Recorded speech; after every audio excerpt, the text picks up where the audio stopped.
Rhodes program on the very important topic of voting rights. And we have some wonderful speakers who will be talking with you soon. I wanted to let you all know that we're going to have questions and answers at the end. If you look at the bottom middle of your Zoom screen, there's a chat bubble. You can put questions in the chat at any time and we'll address them all at the end. Also, this program is going to be recorded, so if you need to leave early or someone else who signed up couldn't make it, we're going to send the link for the recording out to everybody who registered. And we need to thank Mass Humanities for the grant that allowed us to do this series of talks and discussions about voting rights. Our moderator is Kathleen Banks Nutter. Until 2019, Kathleen was the accessioning archivist for special collections at Smith College. Since earning her MA and PhD in women's labor history at the University of Massachusetts Amherst, Dr. Nutter has also taught at Smith and other area colleges and held an appointment as lecturer in the history department at Stony Brook University from 2004 to 2011. She is the author of The Necessity of Organization, Mary Kenny O'Sullivan and Trade Unionism for Women, 1892 to 1912, published by Garland in 2000, and several articles, including most recently, You Know Where I Stand, Louise Day Hicks and the Politics of Race, Class, and Gender in Suffragette 100, Women in American Politics Since 1920, forthcoming in July from Johns Hopkins University Press. Kathleen. Thank you, Faith, for that introduction. And it is my honor to be here tonight to introduce these three incredible panelists who will each bring their own perspective and personal experiences to this discussion. And we will have plenty of time, as Faith said, at the end for questions and answers or discussion. You know, maybe there are too many answers, too many questions. First up, we're going to hear from Professor John H. Bracey Jr. John is taught in the W.E.B. Du Bois Department of Afro-American Studies at the University of Massachusetts Amherst since 1972. He's now serving a second stint as department chair, lucky you, and is co-director of the department's graduate certificate in African Diaspora Studies. His major academic interests are in African-American social history, radical ideologies and movements, and the history of African-American women, and more recently, the interactions between Native Americans and African-Americans and Afro-Latinos in the United States. During the 1960s, Professor Bracey was active in civil rights, Black liberation, and other radical movements in Chicago. Since his arrival at UMass in 1972, he's maintained those interests and commitments both on campus and in the wider world. His publications include several co-edited volumes, including most recently with Professor James Smethurst, and I may have said that wrong, and Professor Emerita Sonia Sanchez of SOS, Calling All Black People a Black Arts Movement Reader. It came out in 2014. Tonight, John will share with us some of his amazing activism from back in the day. Thank you, John. Yeah, thank you very much. What I want to do is, if you live long enough, you're part of the history that people are now studying. And so I want to reflect upon the areas of my life where I participated in various movements and point out the difficulties in having the vote and not having the vote, and the things you have to be aware of if you focus too much exclusively on the right to vote. I'm going to kind of begin with de Tocqueville in the 19th century. De Tocqueville didn't know a lot about Black people, but he knew a fair amount about white people, so I read him a lot. And he pointed out that the Black people in this country came as slaves and they could be freed, but they still would have the stigma of color, and that wouldn't go away, and then no law could make that go away. He also has just one sentence saying that in the North, Black people had the right to vote, but they risked their life going to the poll. This is in 1835. This is when this began. He also points out at the end of his, that long book, would it be book 2, that if there would ever be a revolution in this country, it would not be because of equality, but because of the inequality, and it would be because of the presence of Black people on American soil. And at the turn of the 20th century, the American Negro Academy, which is the leading group of Black intellectuals, had 22 sessions, 1/4 of which were on the right to vote. Keeping the right to vote, why you needed the right to vote, and the importance of the right to vote. And the leading Black intellectual, American intellectual of the 20th century, W.B. Du Bois, said, the vote may not be everything, but it's the one thing keeping us from being pushed back into slavery. And for that reason and that reason alone, one has to fight for the right to vote, maintain the right for the vote, but you have to be able to use the right to vote, operationalize the right to vote. So I want to just give you a couple of scenarios from my life to show you the difficulties and the complexities of living with and without the vote. I grew up in Washington, D.C. under Jim Crow, and there was no likelihood that you would get the vote. And even if everybody else got the vote in Washington, D.C., you wouldn't have the vote. There was nothing to vote for. The city was run by the Congress. And every single thing in Washington, D.C. was run by Senate committees and House committees. And when I was growing up, when I was still young, Bilbo from Mississippi was the head of the Senate District Committee. So you can imagine what didn't happen in Washington, D.C. in terms of equality for Black people one way or the other. I left Washington, D.C. in 1961. But what I left behind me, even without the vote, before the Voting Rights Act, was a internal Black world that was quite accomplished. People talk about nostalgia, but Howard University is not nostalgic. That's an institution that Black people controlled. White people didn't care about it, so they left it alone. I went to Jim Crow schools. You got less money than the white schools got, but what you got, you had say-so over. And so therefore you could produce a Dunbar High School. You could produce, a Charles Drew, a Sterling Brown. My mother could teach at Howard in the School of Education, and she could teach at Mary Baraka and Toni Morrison and people like that, because they didn't have anywhere else to go, and nobody stopped them from going to Howard. That faculty would be the envy of any university today. E. Franklin Frazier, Sterling Brown, Howard Thurman, Lois Mayer Jones in the art department, 3 Black women historians, Maris Tate, Lorraine Williams, Elsie Lewis. It's an amazing place, and that's the place I grew up with without the vote, behind the veil of Jim Crow. And when Washington, D.C. got home rule in 1973, they got home rule, but no control over the budget. So in fact, it's like a colony being set free where you get to pick the leadership, but they don't have any money. And DC has been limited by that ever since. So technically, we're free, Washington, D.C., they're not slaves. They have a right to vote. They have an elected representative who can't do anything, can't vote on any particular things. And the district doesn't have a right to impose taxes. So their budget is always kind of messed up.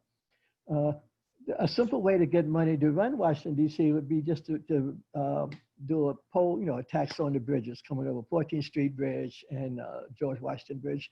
And it could be a third of what it costs to go into Manhattan. It costs you $13 now to go into Manhattan. If the 60% of the workforce could go into Washington, D.C. at $5 a piece every day, that would be, a big help. But absent political power, the right to vote, but no mechanism for operationalizing that right, you're just kind of hanging out there. So you're a citizen, but you don't have representation. And getting the right to vote and getting Black mayors and getting a city council that doesn't have economic control doesn't mean much in terms of the vote. When I moved to Chicago in 1961, I transferred from Howard to Roosevelt University. In Chicago, people demanded that you vote. Chicago's a machine town, and the minute you land anywhere in a neighborhood, a precinct captain comes and knocks on your door, asks you how old you are, have you registered to vote, and would you want to come to the 17th Ward Democratic meeting next Wednesday night? And if you said no, they wanted to know why. You're not a Democrat, and you say, well, I'm not anything, and they say, well, then you're Chicago, that means you're a Democrat. I never went to a ward meeting. I did support an independent candidate about 1962, 63, a man named Charles Shue, and we won. We won. He was the 17th Ward Alderman. It took him 1 week to join the machine that he ran against. 1 week. And he explained to us that he liked our energy, he liked our ideas, but that things were complicated and that he thought he could work better from the inside than from the outside. And he kind of sent us on our way. It turns out that he got $30,000 of worth of insurance from the city's insurance policies for his insurance company, and that's all it took to negate all of our political activity and all of our exercise of the right to vote. In my precinct, my ward in Chicago, the precinct captains were all Democrats. The Republican poll watchers were Democrats. And the mechanism was you would find any church, storefront church, and the political machine would pay that church to call itself the Republican ward, headquarters in South Side Chicago. They got the rent paid the month before the election, during the election, after the election. So in fact, when you walk into a polling place, everybody in there is part of the Democratic Party machine. I always wrote in, and my write-in vote was never ever counted.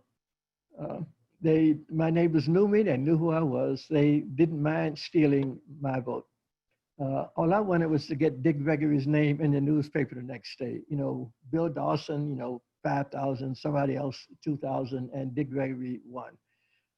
It never ever appeared. I wrote in 3 times. Not once did they take it off the machine and put it up anywhere.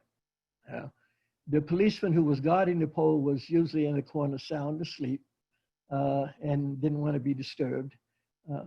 And you sometimes had to bring your own pencil for the write-in because the pencil that's supposed to be there didn't exist. And if you came out to get one, then your ballot was already counted. And so I had the right to vote. I was encouraged to vote. People knocked on your door and told you, please come vote. If you didn't vote by 10 o'clock, they came and said, do you need a ride to the poll? We'll carry you to the polls, They gave me the bribes that they gave people that voted. I got a free ticket that got me into an after-hours club to get a couple of free drinks because they closed liquor stores and bars on election day, but people drank anyway. So I wasn't penalized in any sense, ostracized, but I had the right to vote, but it didn't have any meaning. It had no meaning whatsoever. I also ran political campaigns that had no chance. We ran A.A. Rayner against William L. Dawson. And the only person that thought that Rayner would win was Rayner himself.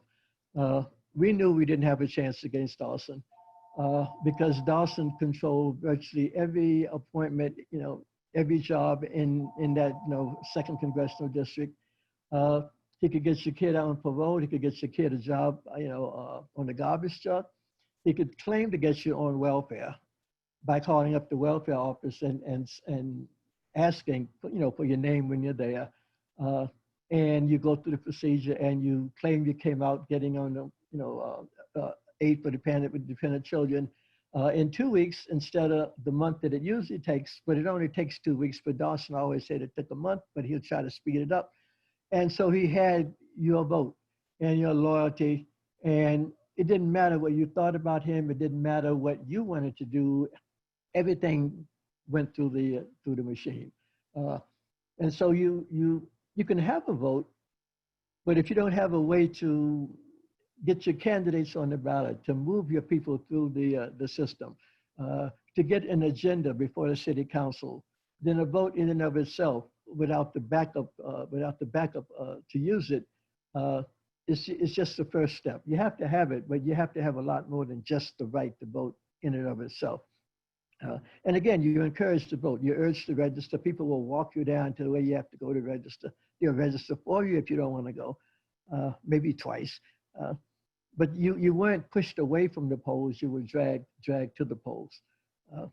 And that was Chicago. After I left, you did have the Harold Washington campaign, and Harold Washington managed to run around the machine, up under the machine, mobilize a coalition that in fact overthrew the machine, but then the machine basically tried to shut him down his whole first term. He had nonstop opposition and produced a lot of stress, which I believe led to his heart attack at the beginning of his second term.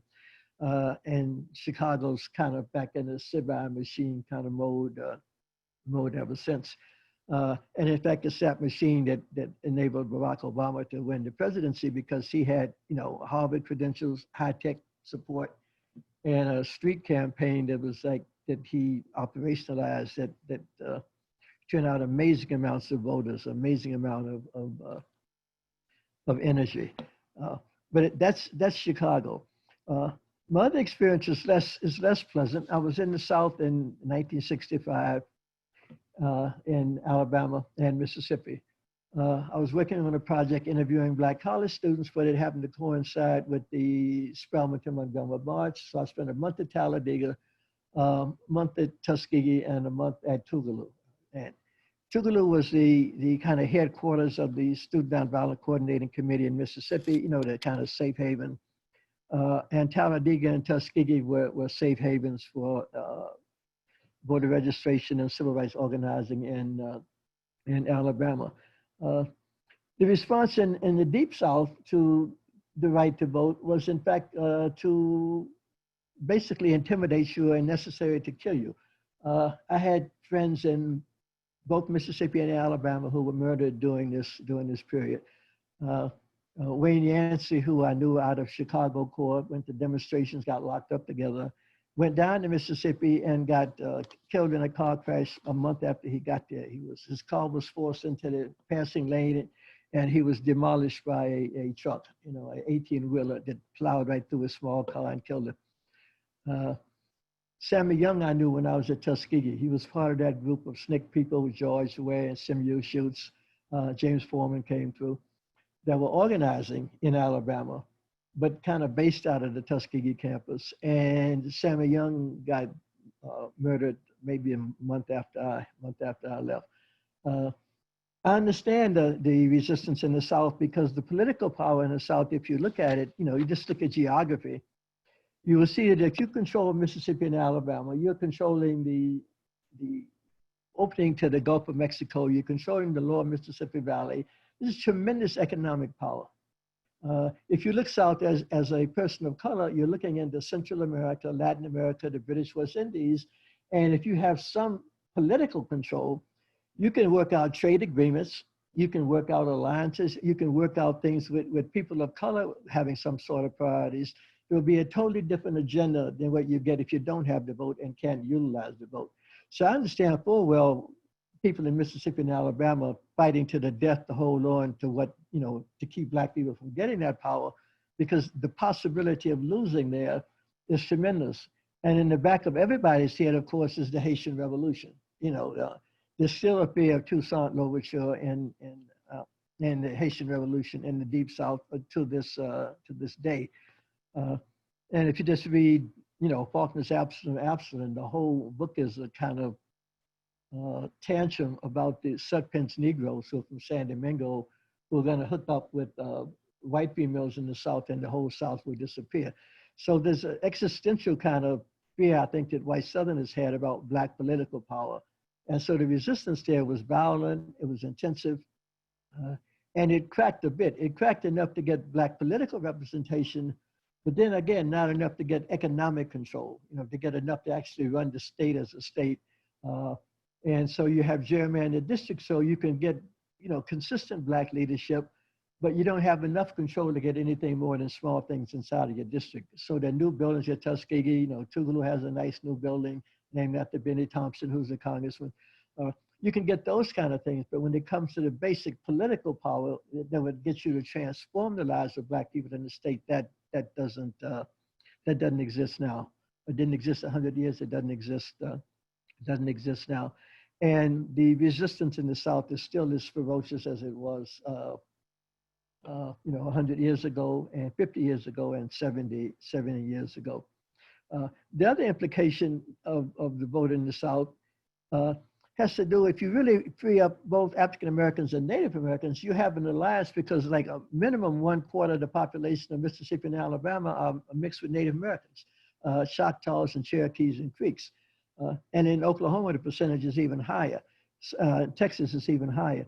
So if you want to talk about a political alliance that would in fact transform the politics of the South, that's an opening there that nobody wants to see happen if you want to keep people of color down.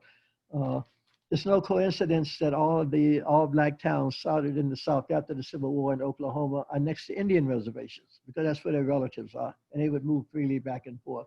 That's the whole thing about Tulsa. It wasn't just Tulsa by itself, it's Tulsa connected to Indian reservations and the ability to control land and so forth. So the South is still the kind of key to black political and economic power. I don't think that's changed. But also the fight will be intense there, because in fact the vote is a wedge. And once you get it, the possibilities are pretty much kind of exponential. What do I wrap this all up with? What is the point of the vote? Why do we need the vote? Well, I spent the last, 50 years in Amherst, where I have the vote, and nobody bothers me. I can vote freely and openly, and I have wonderful representatives. I know them all personally, and I know James Collins, I knew Ellen Story, I knew Stan Rosenberg, I knew John Over, Mary Ford, the first female mayor of Northampton, was married to Mike Ford, who went to grad school with me. So I'm connected to my political representation. They're principled people. They're not corrupt. They're not going to be in the newspaper stealing money or going off to the Bahamas or Swiss bank accounts. But the Suffolk County has 10 times the number of representatives as Hampshire County and Hamden County, right? So I love them, but they don't have a lot of power, And so when you go down to lobby, you get like one vote. So I can talk to Ellen Story and I have a vote. And the last time I talked to her working in the MSP some years ago, they had put her in a basement room, it looked like a closet, because she had crossed Spinnerin, who was a speaker, and that's what they do to you. If you don't get along with the machine in Boston, they can limit you drastically in all kinds of ways. So in a sense, living in Amherst is a kind of feeling, kind of like living in Washington, D.C. or Chicago maybe, that you have a vote, but it's not really clear that you can do anything with it. And you can get small things, like Auburn did an amazing amount just by himself. But big things we don't get, like we don't have a rail system. When I came here, there was a train that came from Boston to Amherst. It doesn't exist anymore. Peter Pan Bus Company shut it down, and we don't have it back yet. And students didn't have to drive. They, wouldn't be drunk on the turnpike. They'd get on a train in Boston and land right in the middle of Amherst. We used to have a train station. They shut it down about 5 years ago. That's a lack of political power, right? So you can have the vote, but if that's all you have, and don't have a way to form alliances and get control of the economic power that should come with the vote, that you can use to mobilize the vote, then you have a long kind of fight ahead. And that's pretty much where things kind of stand today. I'm glad I don't have to bring it down to the present, because we're having the same fight that we had 60, 70 years ago. When I started off with looking for the right to vote, and I read the 15th Amendment, I thought, it's like one sentence. I thought, well, this is easy. This is under Jim Crow. I thought we got this, one sentence. How come we don't have the right to vote? And then you look at the 1965 Voting Rights Act, it goes on page after page after page after page, trying to put into shape that one sentence that was written in 1870. So clearly just the right in and of itself is not enough. And you don't throw it away, but you grab it and then you find some candidates. You have to have your own agenda. Otherwise you're voting for somebody else's candidates. You have to have what you want out of the Congress, what you want out of the city council, what you want out of the state legislature. Otherwise you'll be voting on what other people want. And if you don't have all of that, then your vote is just hanging out there. It's an individual thing. It's not a collective thing. And it will not bring meaningful change. But as Dr. Du Bois says, the vote may not be all of that, but if you don't have it, you really are in serious trouble. And given the world we're in today, it probably is the one thing keeping us from being pushed back into Jim Crow, pushed back into servitude. And so the vote should be front and center. It should be a major part of any political agenda that African Americans have today. And it's the reason why the NAACP and the NAACP Legal Defense Fund are still relevant. We had one organization in 1909 to look to when we wanted to get the 13, 14, 15 amendments. We have one organization we can count on today to look after the 13, 14, 15th amendments. Organizations come and go, but we still don't have our Reconstruction amendments, right? And as long as that's the program, as long as we don't have them, we have an organization that will still be around. People may not like it, but that's who you call when you get locked up. There's nobody else you can call who will send you a free lawyer. They got me out of jail several times, And their agenda is the 13th, 14th, 15th Amendment. They started off with an anti-lynching campaign. Black Lives Matter is an anti-lynching campaign. Don't kill us. Don't kill us. Yeah. That's what basic program. John, I'm sorry. No, I'm ready to I mean, talk. it's fascinating. I mean, and I've heard you speak before, and it's just every time I get drawn in, and you're really, I mean, well, what can I say? We'll come back to you. I'm sure there's lots of questions and things that folks want to discuss.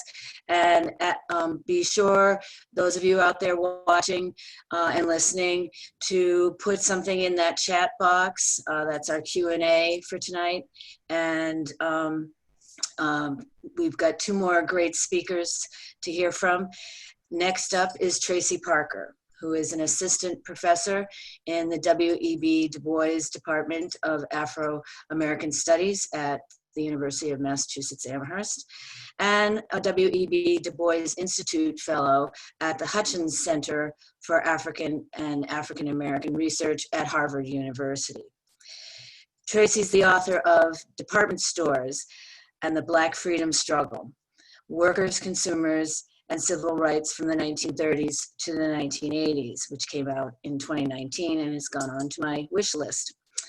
She is currently writing her second book, tentatively titled Beyond Loving: African American Love, Sex, and Marriage in the Civil Rights Movement, and co-authoring the Civil Rights Movement Reader with Marsha Walker McWilliams, and that'll be coming out in 2021. Tracy earned her PhD in history from the University of Chicago and her BA in history from Cornell University. Tonight, Tracy will continue the discussion of the civil rights movement with a in-depth focus beginning on Mississippi. Tracy, over to you. Hi, thank you, Kathleen. Before I begin, and good evening to everyone, I want to thank Faith, Kathleen, Heather, and Molly for having me and putting this program together. It's been wonderful to hear Dr. Bracey speak, and I'm looking forward to hearing Jesse speak very soon. I also want to thank all of you for attending, especially on tax day, and I don't know about you, but I still have to finish mine once I'm done here. So thank you for spending your evening with us. I want to turn our attention to Mississippi, and I'm doing so for three major reasons. As Dr. Bracey mentioned, Mississippi and Alabama were two spots in the American South that were highly contested, and for very good reasons, as he mentioned. But also, the movement in Mississippi became a model for other Southern states trying to politically enfranchise African Americans in the mid-20th century. Secondly, this local movement offers insight into the role of African American women in the struggle for the vote. And lastly, the Mississippi movement was quite integral in facilitating the passage of the Voting Rights Act of 1965, which oftentimes Selma, Alabama gets a lot of the fanfare for helping bring that act into fruition. Generally, African American women and their organizations, including the National Association for Colored Women and Woman Power Unlimited, these were the movement leaders and participants in Mississippi. These women believed that the vote would tremendously benefit themselves and the Black community as a whole, It would, they surmised, would be advantageous in protecting their rights as both women and Blacks, help end Black women's sexual exploitation, foster advances in education, and provide protection for Black labor. And so Black women played numerous roles in this struggle. They were speakers, they were committee members, they were fundraisers, they were telephone chain contacts, poll watchers. They assisted in the movement's efforts to teach voter registration courses. They took people to register. But for today, what I really want to focus on is the story of Fannie Lou Hamer and her comrades, not only because they were focused on voter registration, but also because they were concerned with rooting out racism in state and national politics. They also left behind a legacy. They offer a game plan lessons for future generations in combating these continued assaults on African-American voting rights. So the story of Fannie Lou Hamer, at least her activism, I'm gonna share my screen.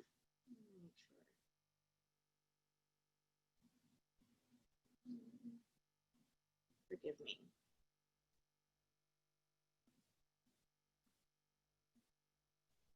Kathleen, by any chance, for some apparent reason, it's not working on my end. I mean, Faith, I'm sorry. Do you still have my...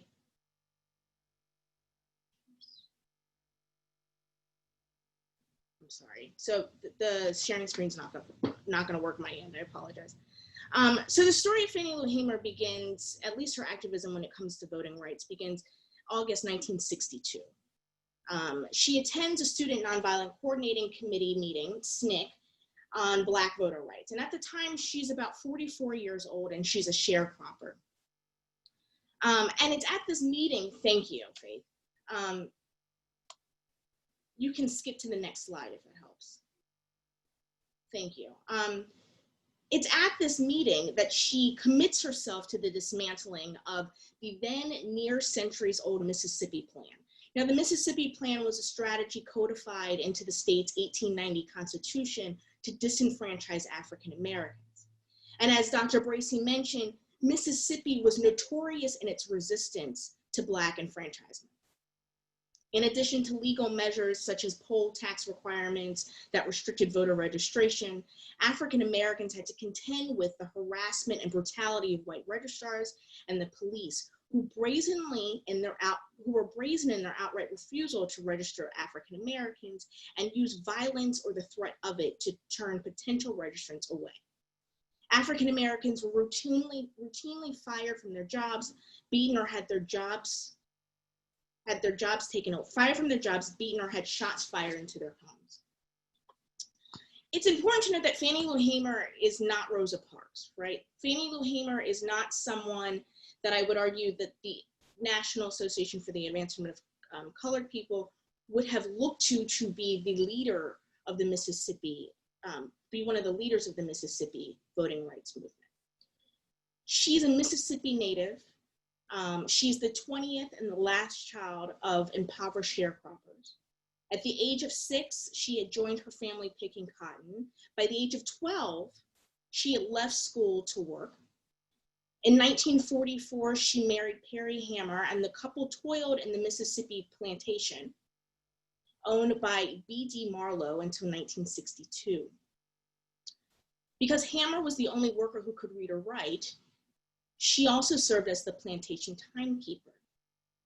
Now, when she goes to this meeting, the SNCC meeting, and she becomes enthralled, she becomes emboldened to commit her life to the advancement of African Americans. She does so knowing that there is a constant threat of violence and that there's going to be economic retaliation. So not long after this meeting, Hamer goes with 17 other African Americans to Indianola, Mississippi, and she tries to register to vote there. Now the process when she gets there is a literacy test. What she recalls is the following. The registrar gave me the 16th section of the Constitution of Mississippi. He pointed it out in the book and told me to look at it and then copy it down just like I saw it in the book. put a period was where it was supposed to be, a comma and all that. After I copied it down, she continued, he told me to interpret what I read. That was impossible. I had tried, but I didn't even know what it meant, much less interpret it. Needless to say, she failed. And just for trying to register to vote, Hamer was harassed by the police and fired from her job. She was evicted from the plantation where she had lived and worked for 18 years, and attempts were also made on her life. Even once this happened, she decides that she's going to commit herself even further. And she became a SNCC community organizer, spearheading voter registration drives. According to one historian, she regularly traveled through the South, stirring many audiences with her dramatic descriptions of the tragic plight of Afro-Mississippians. She combined her clever anecdotal speeches with extemporaneous singing to become an effective fundraiser for the Mississippi movement. Now, I would be remiss if I didn't tell you about one of her more notable efforts to register Black Mississippians. It's a story that Hamer recounted on numerous occasions, including before the Credentials Committee at the Democratic National Convention in August 1964. On Monday, June 10, 1963, the story goes, Hamer and 7 other activists were arrested in Winona, Mississippi. On their return from a voter registration workshop in Charleston, South Carolina, the group was arrested and taken to jail. While in jail, its members were brutally beaten and detained for 3 days. In Hamer's case, the jailers stood by and got 2 Black inmates. They brought them over and threatened the inmates with further punishment if they did not beat Fannie Lou Hamer. And so they beat her senseless. She survived the beating, but was physically and permanently damaged from it. Even then, Hamer goes on to form and serve as vice chairperson of the Mississippi Freedom Democratic Party. This party was formed in April 1964. The Mississippi Freedom Democratic Party was one of the most significant grassroots political organizations in the civil rights movement. The party aimed to supplant the state's regular Democratic Party, which had historically excluded Black voters, openly defended segregation and party ranks, and repudiated the national party platform. The Mississippi Freedom Democratic Party sought to gain recognition from the National Party as the official Democratic Party within the state. It was inclusive of Black voters and supported the major platforms and presidential candidates of the National Party. But Hamer was not the lone female leader in the Mississippi Democratic Freedom Party. Victoria Gray was elected its first national committee woman, and Annie Devine was elected its first secretary. Faith, would you mind going to the next slide?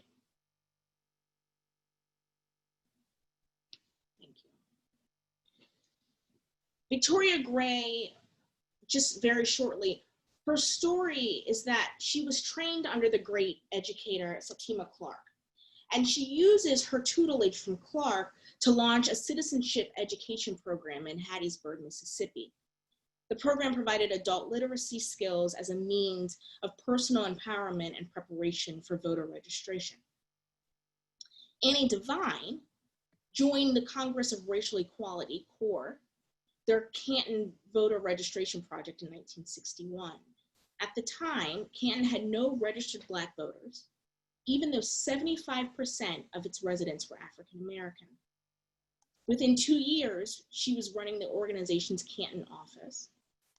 And on February 28, 1964, Devine organized Canton's first Freedom Day to protest the unwillingness of the local registrar to register African American voters. I also want to mention Unita Blackwell, who was a prominent member of the Mississippi Freedom Democratic Party, who was also a friend of Fannie Lou Hamer. She became a SNCC field worker in 1964, getting her start in the movement. She was in charge of voter registration in the 2nd Congressional District in Mississippi, and along with 7 other people would go on to successfully register to vote. What's even more fascinating is that in 1976, she was elected mayor of Marysville, Mississippi, becoming the first African-American to hold mayoral office in the state. All of these women and then some helped to create a model of activism that was used by other communities throughout the South. And they helped to reshape the course of local politics in the state. For the first time, Black residents were drawn into the political process, and their electoral power could no longer be ignored. In the years that followed the formation of the Mississippi Freedom Democratic Party, Black candidates ran successfully for a number of local offices throughout the state. By 1967, Holmes County resident Robert Clark was elected as Mississippi's first Black representative to the U.S. Congress since Reconstruction. Black women's activism also helped galvanize support for the Voting Rights Act of 1965. This legislation outlawed several discriminatory practices in voter registration, such as the use of literacy tests, poll tax requirements, and other measures aimed at disenfranchising African Americans. In Mississippi, after the passage of the act, federal registrars supervised local elections, and as a result, over 235,000 African American citizens were added to the registration rolls from August 1965, when the act was signed, to September 1967. In a dramatic change of events, Mississippi's Black voter registration rose from 6.7% to an estimated 60% in 2 years. However, since the passage of the Voting Rights Act, there have been persistent efforts to dismantle and undermine it vis-a-vis felony disenfranchisement, racial gerrymandering, and the Supreme Court decision in Shelby County versus Holder. I'll briefly explain what Shelby is because I believe Jesse is going to discuss that further. But the Shelby decision freed 9 states. This happened in 2013. It freed 9 states, mostly in the South, and gave them the right to change their election laws without advance federal approval. It has subsequently facilitated the proliferation of racial gerrymandering, voter identification laws, the consolidation of polling places to make it less convenient for voters of color, the curtailing of early voting hours, making it more difficult for hourly wage workers to vote.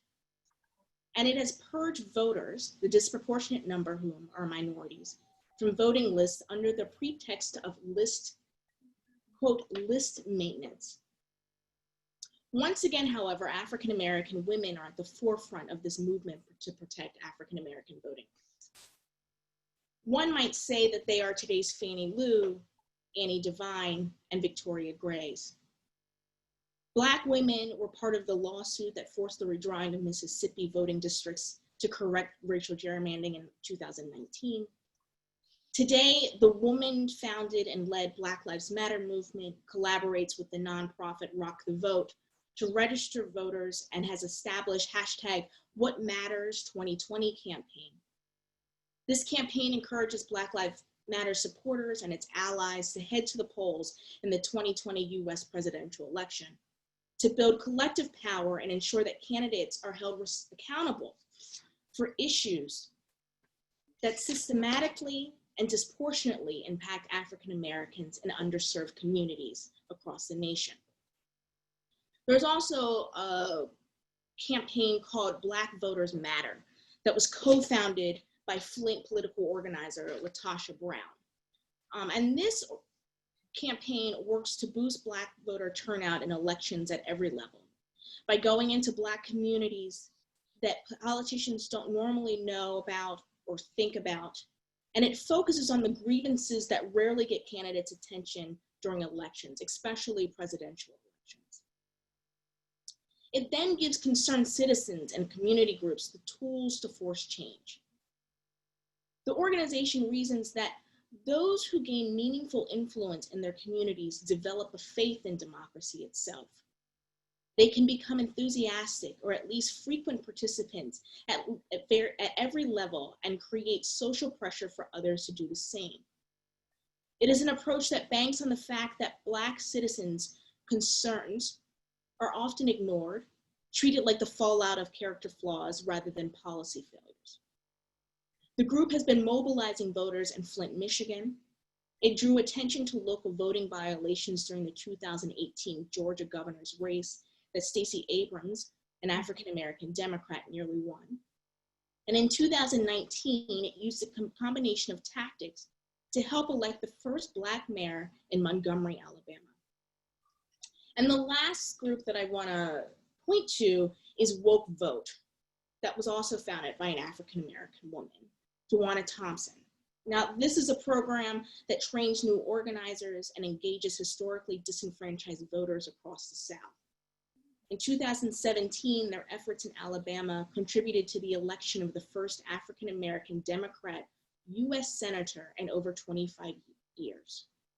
And that would be Doug Jones, who will be going up against, now I can't remember what his name is, whoever Jeff Sessions lost to yesterday. In 2018, Woke the Vote helped Florida pass Amendment 4, which restored voting rights to people with felony convictions. In the past 2 years, they have been mobilizing voters in key precincts across the South and in battleground states in order to create more opportunities for people to fully participate in American democracy. So it's very clear that the involvement of African-American women has been long and persistent. And I've only covered mid-20th century unto the present, and it is a history that goes even well before the mid-20th century. I will end there just so we have enough time for questions and so Jesse can do his presentation. Thank you. Thank you, Tracy, so much for that. And being a women's historian by training, I have some questions for you, but we'll wait for that. This is, again, another reminder, though, that please, those of you out there listening to these great discussions, they've got to generate questions, and please put them in there and we'll get to them when we can. Last but hardly least is Jesse Rhodes. He is a professor and the chair of the Department of Political Science at University of Massachusetts Amherst. His major areas of scholarly interest are political representation, social policy, voting rights policy, economic inequality, and political behavior. He is the author of 3 books, including Ballot Blocked, The Political Erosion of the Voting Rights Act, published by Stanford University Press in 2017, and just any minute now, I believe, Hometown Inequality, Race, Class, and Representation in Local Politics. He's also authored more than 24 articles and book chapters and earned his PhD at the University of Virginia. Jesse will wrap up tonight's presentations discussing more recent voter access issues that Tracy alluded to and mentioned, but especially in terms of race. And that discussion will be continued on September 21st with our 3rd panel in this series, which I'm so proud to be a part of. That 3rd panel is entitled Current Barriers to Voting, the Right to Vote, Past, Present, and Future. And there's more information about that on the Forbes website. So now, Jesse, we turn it over to you. Thank you. Well, thank you so much for the generous introduction. And I also want to thank Faith, Kathleen, Molly, and Heather for organizing this wonderful event, and also Professors Bracey and Parker for their just really excellent presentations. And so my presentation will have a little bit of a different flavor. I'm a political science by training, so I'm first going to take a bird's eye view of a long period of time. And I'm also going to inflict some graphs and charts on you if I can. So if that's not your thing, I apologize in advance, but hopefully you can bear with me. So I'm going to share my screen and then get started.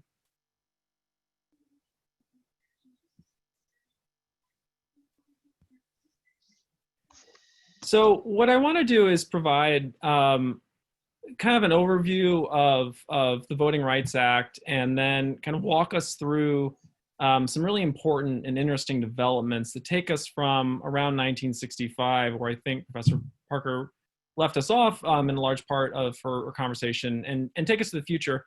and also focus a little bit on a part of the equation that we haven't talked about so much. I think very importantly, both Professor Bracey and Professor Parker focused on the vital contributions of the civil rights movement and African-American activists to the expansion of the right to vote and efforts to safeguard the right to vote. And what I want to do here is talk a little bit about the hows and whys that conservatives, and particularly whites, have tried to constrain or limit the role of the federal government in safeguarding the right to vote while trying to get away with it politically. Because it is a really important part of the story that Professor Bracey, I thought, importantly brought up about, it's not just about the right to vote, it's about how to exercise political power and the scope of federal authority to safeguard and expand the substance of the right to vote has been really critical in either increasing or decreasing the substantive power that's been available to citizens of color in this country. So first, I just want to talk a little bit about the Voting Rights Act itself. As Professor Bracey mentioned, the Voting Rights Act really is an effort to enforce the 15th Amendment, which was enacted in 1870. And of course, that amendment was intended to ensure that the right of citizens to vote would not be denied or abridged on the basis of race, color, or previous condition of servitude. That's the language of the amendment.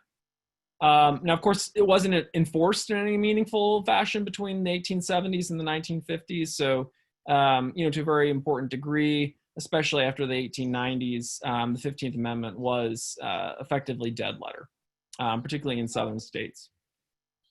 And the Voting Rights Act of 1965, which emerged directly from civil rights activism, was an effort to finally give some teeth to the 15th Amendment.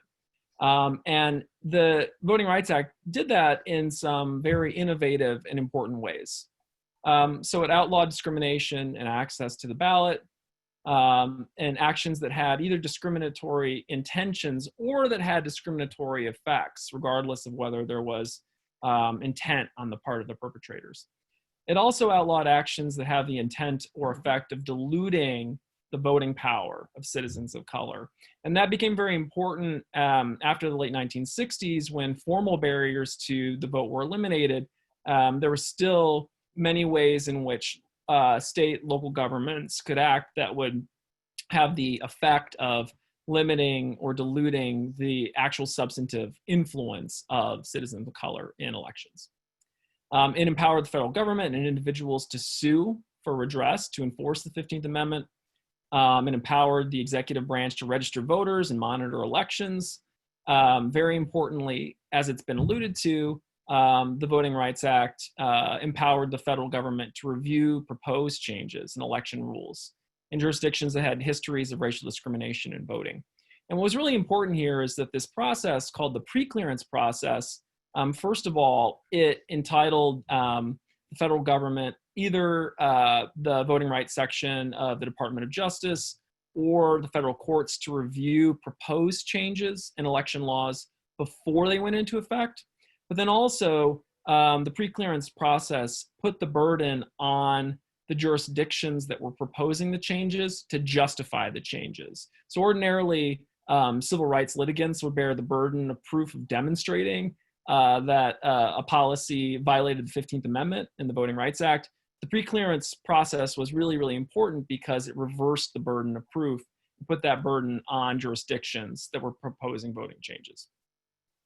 Now, of course, after 1975, the Voting Rights Act was expanded to also provide support to citizens who had English as a second language, in particular providing ballots to them in their first language, and also providing appropriate language assistance in their native tongue. And really interestingly, after 1965, the Voting Rights Act was extended and expanded on several occasions in 1970, 75, 82, and 2006. And in each instance, that was by an overwhelming bipartisan vote. And so, at least on its face, it seemed that the Voting Rights Act was a popular policy, that was bipartisan, that there wasn't a lot of conflict between Democrats and Republicans over the policy. So as I mentioned, Section 2, which provides litigants with the right to sue to enforce the Voting Rights Act, applies nationwide. That's still in effect today. Section 203, which provides for support and protection for individuals who speak English as a second language or who don't have English language, is still in effect. But Section 5, which originally applied basically in the South and was later extended to other jurisdictions, it has been rendered inoperative, as Professor Parker mentioned, by the Supreme Court's Shelby County decision. It's interesting, Section 5 is still on the books, but what the Shelby County decision did was say that the coverage formula, that is the formula for determining which jurisdictions would be subject to preclearance, the Supreme Court held that that formula was outdated and needed to be updated in order to be constitutional. So preclearance is on the books. It's still good law, but it doesn't apply to any jurisdictions right now. And Congress has not been able to, for reasons that I'll explain, to update that formula in a way that would revitalize Section 5. So I want to provide some observations for understanding how the politics of voting rights have played out since 1965. The first really important factor that has weighed in on the politics of voting rights is extreme partisan polarization in Congress. So this is a chart that essentially shows the ideological distance between the average Democrat and the average Republican in both the House and the Senate from 1877 to 2016. And the key story is that since the late 1960s, there's been drastically increasing partisan polarization ideologically in both houses of Congress since around 1965. And that's not happenstance, of course. One of the primary reasons, if not the main reason for ideological polarization, is increasing inter-party differences over civil rights and other racial issues. And so we've seen since 1965 really extreme polarization over racial issues in which Democrats have increasingly become the party supportive of civil rights, supportive of voting rights, supportive of policies that are supported by and are important to African Americans and Latinos. And the Republican Party has increasingly imposed all of those things. And so there's been really extraordinary partisan polarization such that the degree of polarization today is greater than at any point in the nation's history since 1877. Second, and along those lines, what we've seen is a real important demographic differences in the respective bases of the political parties. So what you see in this graph are party identification by racial group for whites, African Americans, and Hispanics, and Latinos. On the left, you see those differences if you include independents as a separate category. On the right-hand side, you see those differences if you mostly allocate independents to one political party or the other. Political scientists tend to prefer the figures on the right because in practice, most people who say that they're independents actually just vote for Democrats or Republicans really consistently. They just like to pretend that they're independent. And so what we see is that there are real important demographic differences in the bases of the political parties. The Republican Party is overwhelmingly a party of whites. Whereas the Democratic Party is a very diverse party, actually, and has extraordinarily strong support and identification among African Americans and Latinos. The third observation is about the increasing role of racial attitudes, both what political scientists call modern racial resentment, which is attitudes that essentially are beliefs that African Americans in particular don't conform to mainstream American values, and old-fashioned racism in structuring support for parties and partisan identification.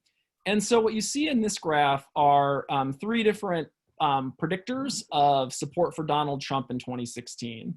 On the left-hand side, you see economic dissatisfaction. And what that graph is showing us is that as you become more dissatisfied with the economic circumstances, you become somewhat more likely to be predicted to vote for Donald Trump in 2016. If you look at what's called hostile sexism, which is a measure of how negative you are in your gender attitudes towards women, you see as you move from the least sexist individuals to the most sexist individuals, you become much more likely to vote for Donald Trump in 2016. And then finally, how much you acknowledge racism. If you are very acknowledging of racism as a reality in contemporary American society, you're very unlikely to vote for Donald Trump. If you are very denying of the presence of racism in American society, you're very likely to vote for Donald Trump. And so what we see here, the kind of broader takeaway is that there have been real changes in the party's coalitions and their incentives and their politics over time. Democratic Party has become ideologically liberal. Democrats are consistently supportive of civil rights initiatives and issues that are generally important to citizens of color. The Republican Party is not. The Democratic Party has become a racially diverse party in terms of identification. The Republican Party has become a largely white party. The Democratic Party, its affiliates and adherents tend to be more charitable in their racial attitudes towards non-whites, whereas Republicans, there's a much more important role for racial resentment and animosity and support for their party's candidates, particularly in recent election cycles. And so this raises really interesting questions because, as I mentioned earlier, there's been consistent bipartisan support for the VRA despite these developments. And it raises questions about why. And what I found in my work is that an important reason is that although Republicans have a lot of incentives to not be supportive of the Voting Rights Act, they've been really anxious about the political optics of appearing unsupportive of the Voting Rights Act. And so here's some quotes from different points in the development of voting rights politics. These quotes come from different respective efforts to reauthorize the Voting Rights Act. And in each of these instances, there have been moments where Republicans have been kind of just debating whether they should support the Voting Rights Act or not. And in each instance, Republicans have opted to, in Congress at least, support the Voting Rights Act. And a consistent theme across these reauthorization periods is a concern among elite Republicans about appearing racist. They don't want to appear publicly racist by publicly opposing the Voting Rights Act. And so this anxiety about appearing racist in public has been a constraint on Republicans' willingness to oppose the Voting Rights Act or limit the scope of the Voting Rights Act in a very public way. And so what is a conservative to do, right? Because there are these incentives that kind of push conservatives in particular to make efforts to limit the scope of the Voting Rights Act. And I want to highlight two main themes. The first is the use of judicial appointments, in particular appointments to the Supreme Court, as a mechanism for limiting the scope of the Voting Rights Act while maintaining plausible deniability, right? So if the Supreme Court is doing it, right, it's not the fault, quote unquote, of elected officials in Congress or the executive branch. And what we've seen over time is that Republican presidents, with the support of both Republican and Democratic senators, have appointed jurists to the Supreme Court who would be reasonably expected to take a more narrow view of the Voting Rights Act. And once ensconced in Congress, they indeed have taken a more narrow view of the Voting Rights Act with implications for the scope of federal enforcement. So if you look at the figure here, the figure shows the number of successful Section 2 cases in covered and non-covered jurisdictions from 1957 to 2014. And what you see is a real drastic increase in the number of successful cases after the 1982 amendments. The 1982 amendments gave litigants more leeway to pursue vote dilution claims. You see another increase after the court's Thornburg v. Jingles decision, which ratified that.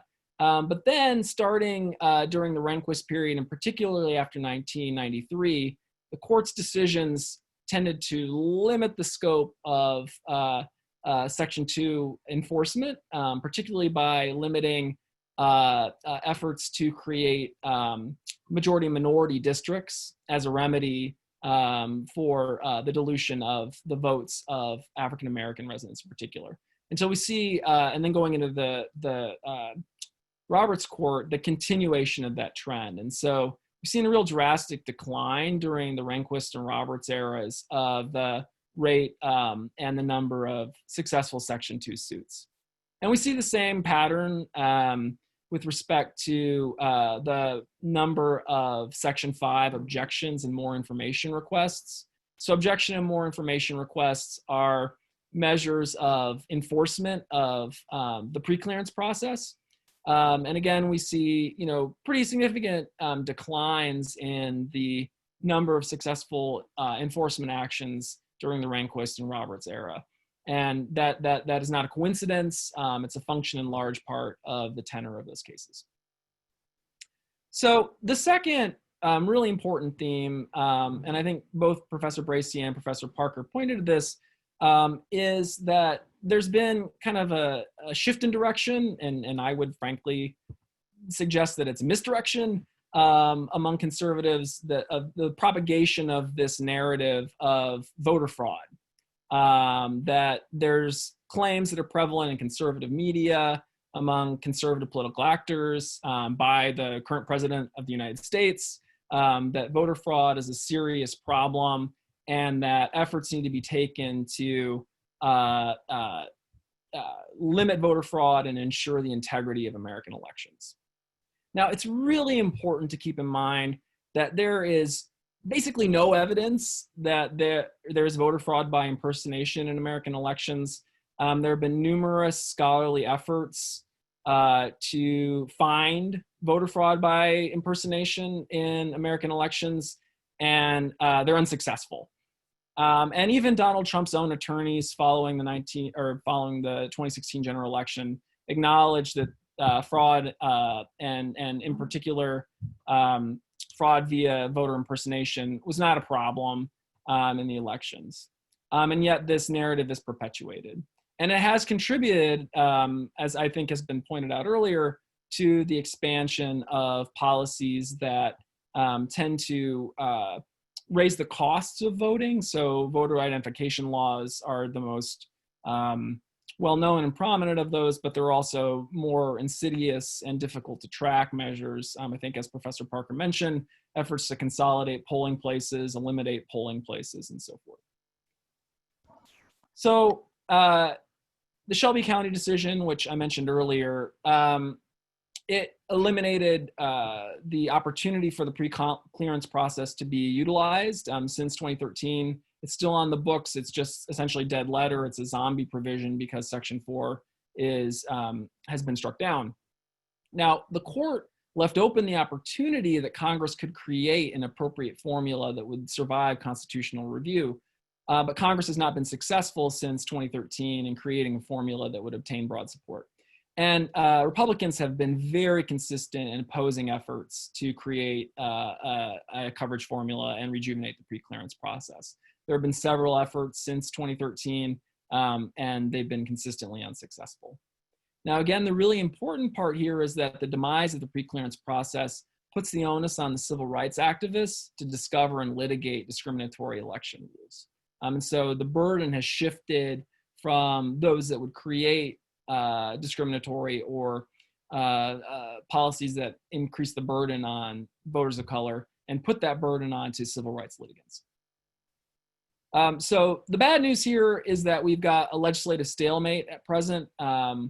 Congress cannot enact legislation because the Republican-controlled Senate will not agree to efforts to rejuvenate preclearance. We have a conservative Supreme Court that's likely to continue to enact render decisions that will limit the scope of the Voting Rights Act and impose burdens to voting. And civil rights activists do bear the burden of litigation and bringing suits at this time. Now, there is some quote unquote good news.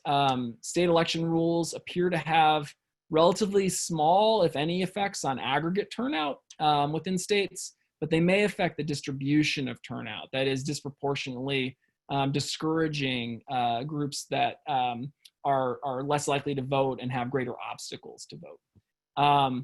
And the better news, and this is probably the more exciting part, is that there are some states that are making it easier to vote via policies such as same-day registration, election day registration, automatic voter registration, which is, I think, the most exciting, and other efforts. But we are in a very difficult and challenging time in which, although the right to vote exists, the obstacles to voting are increasing in many states, and that's likely to continue for the foreseeable future.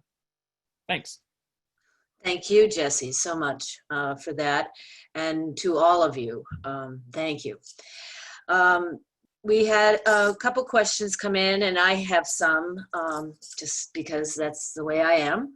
I hear all these fabulous thoughts, and they make me, I just have questions.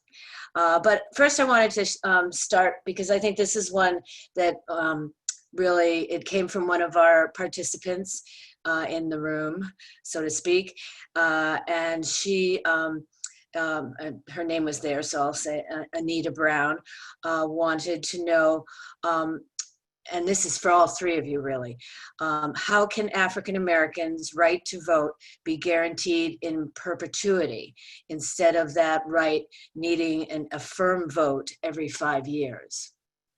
So if whoever wants to tackle that first, but I think all three of you could easily speak to that. I assume that that's in reference to the Voting Rights Act that has to be renewed. Right, exactly. Yeah, I'm assuming that too. Yeah. But my reading of it, and I suspect that Professor Rhodes is probably better off to answer this, but my reading of the Voting Rights Act is that it doesn't give anyone the right to vote, but rather it gives the federal government the authority to protect the right to vote. And I think that's generally the misconception around the Voting Rights Act. Yeah. And Anita's agreeing with you, by the way. Okay. So, anybody else want to say anything to that? I mean, why is it sort of a, what's the hesitation, if you will? I think it's partly a question of, what exactly you mean by protect. I mean, so the different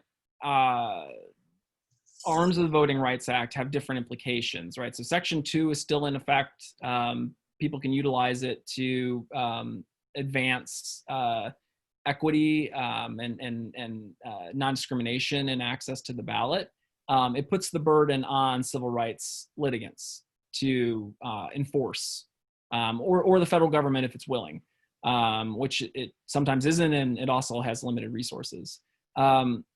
Section 5 is more powerful. It had to be reauthorized regularly because, and this is, the Supreme Court has made this argument that because conditions change, which jurisdictions should be included in the coverage formula should be subject to reconsideration regularly. That is right. If a jurisdiction, because people made a great effort, could demonstrate conclusively that it was not discriminating on the basis of race and access to the ballot, you can make an argument that it shouldn't be included in the pre-clearance process. But, from my perspective, the pre-clearance, the coverage formula did a pretty good job identifying jurisdictions where there were problems, and it's worth reviewing regularly, but on average, it does a pretty good job. The broader problem is it's ugly politics in Congress, right? So members of Congress don't enjoy identifying their colleagues' districts as discriminating districts, even when it's true. And so it makes it really hard to establish a coverage formula that is meaningful. The politics are very difficult. Yeah. There are no rights that Black people have that are in perpetuity. Each generation has to fight for some of the same things over and over again. My daughter's fighting for things that I fought for. I'm fighting for things that my grandparents fought for. You make gains. I mean, history is not a straight line. You make gains, and if you don't follow up on them, if you don't get the power to enforce them yourself, you look the other way and they get rolled back. There's no, I mean, de Tocqueville's right. Black Americans are always going to be Black Americans and not American Americans, right? And until you are seen like a citizen like everybody else, you're not going to be treated like a citizen like everybody else. And so there's a fundamental assumption in this society that Black people are somehow different and should be treated differently. And a significant enough portion of the white population goes along with that, that you're not going to get a permanent kind of fix on race in this country. And again, de Tocqueville said that he didn't think anywhere in the world would Black people and white people get along together, but he said the US is the worst of all. He said whatever they do is going to be worse than any place else in the world because they, I mean, even in a town like Amherst, you're a Black person in Amherst. Like, I'm not a white person in Amherst, I'm a Black person in Amherst, right? Because I've been here long enough, it doesn't affect me in big ways, but you encounter racism, in this town. It's not, it's what microaggressions, that kind of stuff, which I don't spend a lot of time with, but it's not like the town is perfect. There's no, I mean, I don't see how you're going to get anything that will fix racism, forever. It seems to me it's going to be an ongoing struggle for a long, long time, as long as human beings believe in it. If what men believe is real in its consequences, and people think that people are different, so they will treat them differently, and they'll figure out ways to do that. And we have to figure out ways to minimize that, but that's a constant struggle. It's not something you're going to win and go home on. There's no retirement plan from the freedom struggle in this country. You do as much as you can do it, and you keep going, and you pass it on to the next generation. That's, yes, I guess that's where that's the thing we continue to have to hope. And I have grandchildren now that I'm hoping they'll do their part. A question I had, which is one that I, for many, many years, taught the second half of the US History Survey. And one of the criticisms I got, especially in Long Island at Stony Brook, was she talks about race, class, and gender too much, which I took as a compliment. But in any case, one of the things that, especially in a Northern classroom, I had trouble sort of articulating in a way that my students would understand, and maybe you can help me now.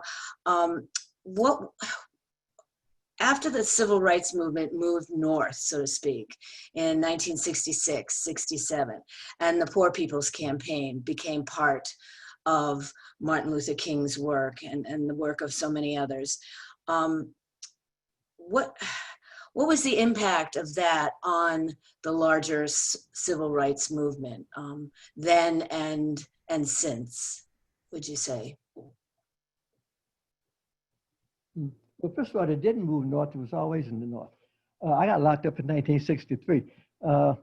Good point. My uncle got locked up in the 1940s, and my grandparents got locked up in the 1930s. What people are noticing is you talk about an active movement in the sense of large numbers of people doing big public kinds of things. Mm-hmm. The number of bombings of people moving into white neighborhoods in Chicago in the 1950s was in the hundreds, but people kept moving. That's how you integrated the housing in Chicago. You move into a neighborhood, they blow up your house, you come back, you hold on, they move to the next block. There was never a lack of struggle against civil rights in the North. This was a different type of struggle. What the South did was to capture the imagination of people because the violence was so intense, and mainly Emmett Till. I mean, Emmett. I was the same age as Emmett Till when he got killed, and I think everybody in the whole country was kind of traumatized by the decision to open up the casket when they brought him back. And when I came to Chicago, you could still raise money at a shopping center on a Saturday by putting Emmett Till's picture on a tin can and saying this is going to his family. that lets you know that you were in for a fight, and it's a different kind of fight. That's not going to happen in Chicago. The police aren't going to come into my neighborhood and beat me up in Chicago. And that's the difference between the North and the South. That's why I love the kids in SNCC so much. I'm not going in the middle of Mississippi with no lights, no nothing, whatever. If I get to the South side of Chicago, I'm good. You know, like this is my turf. You know, you can get me downtown maybe, but if you come in my neighborhood, you're gonna have to battle all the gangbangers that are sitting on the porch saying, who are they? And the police have to back up. That's why the South is different, because the violence is open and unvarnished. And why you have Black Lives Matter today is because this is Northern racism. You know, you're standing on somebody's head in Minnesota. It's not supposed to happen in Minnesota. You know, that's why white people are upset. They say, well, no, this is the Southern. No, this guy got killed in Minnesota. Like, come on, don't get any further north than that, you know. And that's what's moving this thing nowadays. This is not down there with the backward Southerners. This is like everywhere. And the demonstrations are everywhere. That's new. That's totally different, a different vibe than when I was growing up. And it's bigger. This is much bigger than anything I've ever seen, you know. And it's easy to I'm not as easy, but you have to fight for against racism everywhere. Like every day, you know, like somebody saying something. I mean, there's no space that it doesn't inflect itself. Just like you have to fight against gender oppression. You know, like the women don't always have to take the notes. They're not always the secretary. Like, you know, you have to notice that, then act on it, you know. And that's not, again, it's not an ending process. There's no end to these kind of struggles. I mean, when I was, you know, 20, I thought there was. I thought 3 by 63 was our slogan. We do this thing in 10 years and we can go back and play. You know, but this is like 50 years ago, and we still haven't got it done yet. And I don't think it's going to get done in another 50 years. Yeah. So Tracy, did you have something to say? Oh no, as John, as you were talking, I was thinking about the way in which technology and publication functions during Emmett Till and how it then has functioned the same way now, right? The fact that Emmett Till happens at a moment in which Jet and Ebony magazine are the top publications, and it can publicize it in the way that it does. And right now we have a moment in which we have police cameras that are supposed to do something, but of course. But then we have Twitter and Instagram that can disseminate that information immediately and galvanize people in a very similar way. Yeah, I think that's such a critical difference. We only have a very few minutes left, so I'm going to save my women's history question for you, Tracy, for another. I got to get your book, and then maybe we can have an email exchange or something. But this is a question for all three of you, and it was actually suggested by Faith.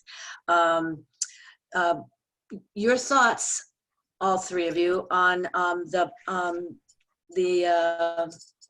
current discussion around statehood for Washington, D.C. And how likely do you think that might be in this next round of voting? And if it were to happen, how might that change the political landscape of not just for D.C., but for the country? I don't know, who wants to go first? Frederick Douglass asked for statehood for Washington, D.C. You're not gonna get statehood for Washington, D.C. Why in God's name would anybody give Black people 2 senators and a voting representative? You know, my son taught in South Dakota. You can take all of South Dakota and hide it in Northwest, and you can certainly hide it in Brooklyn. And they have 2 senators and a state representative. You know, the Electoral College is affirmative action for white people. And they're not going to give that up, you know. And I don't know where the votes will come from to do that. I think you might get the representative to get a vote, but you're not going to get the senators. And I think that's about the best you're going to get. And I just don't see the impetus for it. Jesse or Tracy, you want to? I mean, in my mind, all I could think of is that you're going to make Chocolate City a state. I just can't fathom that white people are going to do that. I'm with John on this one, so I don't foresee it happening. I do think it would be interesting considering what's going on with the mayor and Black Lives Matter and her discourse with Trump, but I don't foresee that happening anytime soon. Jesse, our political scientist, do you have anything to say to this? I agree completely with Professor Bracey, Professor Parker. It seems incredibly unlikely for the reasons that they describe. The racial politics of it are not workable. Also, the partisan politics of it are not workable because of the perceived effect and quote unquote advantage that statehood for DC would give to the Democrats. That makes it very difficult. It's a situation in which, because the Republican Party abandoned African Americans beginning in the mid to late 1960s, that they have no incentives to get on board with a project that they believe would benefit African Americans and the Democratic Party. All right, well, thank you. Thank you all so much. This was just a lot of things still need to be done. There's always work to be done, I guess, and this is highlighting that in so many ways. But your activism and your scholarship is that what will drive the next round. And for better or worse, there always does seem to be another round. But can I get one last fact in? Of course you can. Yeah, Unita Blackwell got a degree from UMass, and she got an honorary degree from UMass, as did Les McNamara. We have a strong SNCC connection in our department. Ivanhoe Donaldson, Julius Lester taught in the department. Oh, yeah. And we did as best we could to bring SNCC people through UMass and give them whatever we could. And so we got Ms. Blackwell up to get a master's in regional planning. And then we got her an honorary degree, and then she got to MacArthur after that. But we have deep talents down in Mississippi, man. We haven't let them go. Two little people, everybody. Yeah. Yeah, well, that was one, even though I was in the history department at UMass, I was always very proud of what you folks were doing across the way. And it was always very impressive that you brought the activism into the academy, and that was heartwarming for a graduate student. Anyway, I don't know. I'm not quite sure if I need to stress any mechanics here. I'm going to wing it. No, Faith is shaking her head no. You'll get a survey and a link to the recording, everyone who was here, who's still here. And we'll see you in September. And thank you again, John, Tracy, and Jesse, for this fabulous discussion. Good night.